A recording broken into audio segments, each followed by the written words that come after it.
While standard bar clamps work well when edges are parallel, the infinity pinch dogs shine when clamping at an angle.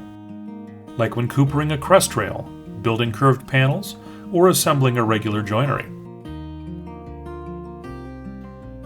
Each pinch dog is made from durable mild steel with 2 tapered angled legs. They measure 2 inches across and feature a 1/4 inch thick spine. This allows for strong, focused clamping pressure right where you need it. To use the pinch dogs, simply make your beveled cuts, cross-cut your part slightly long, and glue the edges.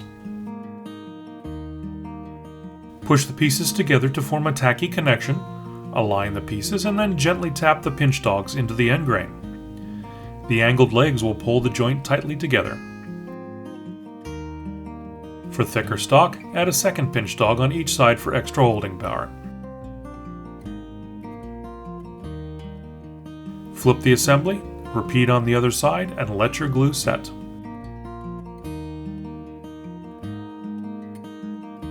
Once dry, just trim the ends to remove the pinch dog entry points, and you'll be left with a clean, solid glue up. Even in places where conventional clamping methods would struggle. These unique end grain clamping tools may look unconventional, but when it comes to holding tight during glue ups, they deliver unmatched performance.